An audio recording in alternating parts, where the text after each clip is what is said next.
नमस्कार, सुस्वागतम पुन्हा एकदा गावच्या शेतावरून। आणि मे महिन्याचा एंड असल्यामुळे आता रोहिणी नक्षत्र चालू आहे आणि रोहिणी नक्षत्र चालू होताना तिकडे पेरणी होते आणि त्याच्या अगोदर जी असते ती भाजावण। तर या ठिकाणी बघू शकता शेत पूर्ण भाजलेली आहेत आणि या भाजलेल्या शेतांमध्ये थोडे दिवसांनी नांगरणी होणार आहे आणि त्याचबरोबर मग पेरा होईल आणि छोटी छोटी भाताची रोपं तयार होतील आणि मग त्याच्यानंतर एक महिना झाला की साधारणपणे पूर्वीच्या काळी ज्या वेळेला वडपौर्णिमा असायची ना त्यावेळेला मग वडपौर्णिमेच्या वेळेला लावणी व्हायची, पण आता पाऊस उशिरा होतो आणि पुरेशा प्रमाणामध्ये पाऊस होत नाही, त्यामुळे मग लावणीलासुद्धा उशीर होतो आणि मग हा सगळा पूर्ण पाऊस उशिरा झाल्यामुळे मग सगळा पुढचा प्रवास हा उशिरा होत असतो। तर शेतकरी आपापल्या परीने ज्या वेळेला त्याच्या ज्या गोष्टी असतात लावणी वगैरे पेरणी असेल ह्या वेळेत करतो, परंतु पावसाची जी अनिश्चितता आहे ही संपूर्ण महाराष्ट्राभर किंवा भारतभर असल्यामुळे सगळ्या पुढच्या गोष्टी पावसावर अवलंबून असतात। सो असं आहे आणि निश्चितच इकडे आल्यामुळे थोडंसं पेहराव आणि ह्या सगळ्या गोष्टी त्याप्रमाणे बदलतात आणि हे आवडतं, प्रत्येकाला आवडतं, कारण हे जे नैसर्गिक जीवन हे आपण गावामध्ये अनुभवायला मिळतं त्याचा बेसिकली अनुभव घेताना जास्त बरं वाटतं।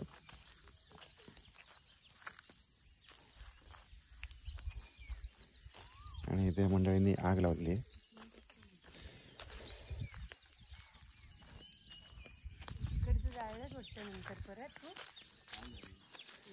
हे कशाला पेटवलंस? हां लावायचं आहे ना शेत नंतर सगळे घाण होते बरं।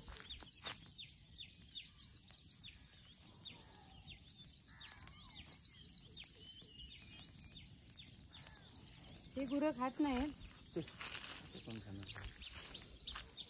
तसं पेंड्यासारखंच आहे ना, म्हणजे खात नाही।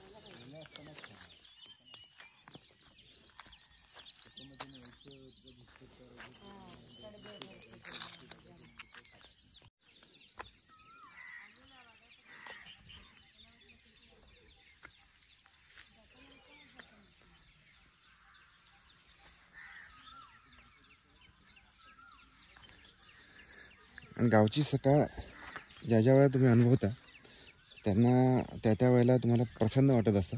आता अर्थातच जी व्यक्ती किंवा जी माणसं ज्या ठिकाणी राहत असतात ज्यांचं कायमस्वरूपी वास्तव्य असतं त्यांना त्या गोष्टीचं तेवढं किंमत नसते, परंतु या सगळ्या वातावरणाला जे दुरावलेले असतात त्यांच्यासाठी निश्चितच कधी काळी समजा या गोष्टी अनुभवायचा योग मिळाला तर या गोष्टी आपल्याला चांगल्या वाटत असतात।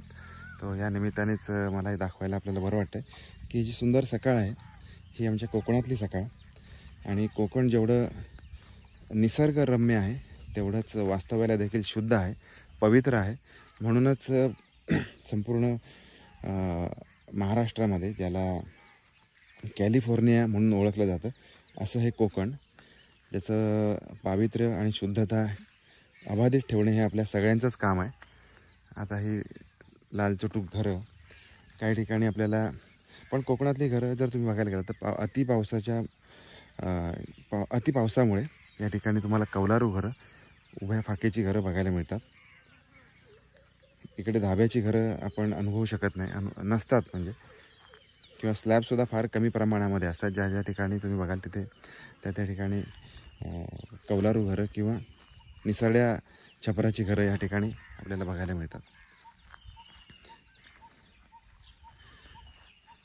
आणि बॅकग्राऊंडला जर तुम्ही बघाल तर या ठिकाणी तुम्हाला नक्कीच निश्चितच पक्ष्यांच्या ओरडण्याचे आवाज, वेगवेगळ्या पक्ष्यांचे आवाज दिसतील। फक्त हे कसं आहे आपल्याला कान देऊन ऐकावं लागतं, आणि जर का म्हणजे आपली जी पंचेंद्रिय आहे ती जर आपण जागृत ठेवली ना तर निश्चितच या प्रत्येक गोष्टीचा एक वेगळा असा अनुभव या ठिकाणी घ्यायला मिळतो। आणि जर का तुम्ही पावसाळ्यामध्ये आलात तर हा संपूर्ण परिसर जिकडे तिकडे पाणीच पाणी झालेलं असतं। पैशाच्या आकर्षणातून माणूस शहर गाठतो, पण बऱ्याच वेळेला हेल्थ कॉम्प्रोमाइज करतो, त्याचं आरोग्य कॉम्प्रोमाइज करतो। पैशाच्या मागे, आपल्या स्वप्नांच्या मागे धावताना 1 BHK 2 BHK आणि ह्या सगळ्याच्या मागे धावताना नवीन गाडी, प्रत्येकाला आपल्याला एक महत्त्वाकांक्षा असते, पण ती महत्त्वाकांक्षा पूर्ण करताना आपला जो एक बेसिक आनंद आहे हा आपण कुठे गमावत चाललो आहे का याचा आपण प्रत्येकाने आढावा घेतला पाहिजे. आणि हे सकाळी मला का सुचते माहिती आहे का, कारण हा जो एक विशेष करून जो अनुभव आहे, ज्या वेळेला तुम्ही निसर्गाच्या सानिध्यात येता, म्हणजे मनुष्य ज्या वेळेला जन्माला येतो त्या स्वरूपामध्ये, म्हणजे की आपण निर्वस्त्र असतो. आईच्या पोटातून जन्म घेतल्यानंतर आपण ज्या प्रकारे नैसर्गिक स्थितीमध्ये असतो त्या स्थितीमध्ये आपण ज्या वेळेला निसर्गामध्ये येतो त्यावेळेला एक निश्चितच ही पंचेंद्रिय जागृत ठेवून जर का आपण या गोष्टीकडे बघितलं तर आपल्याला निश्चित वेगळ्या प्रकारचा आनंद या ठिकाणी मिळत असतो. म्हणूनच आपल्याला माझ्यासोबतच हे सगळं आपल्याला दाखवताना आनंद होतो.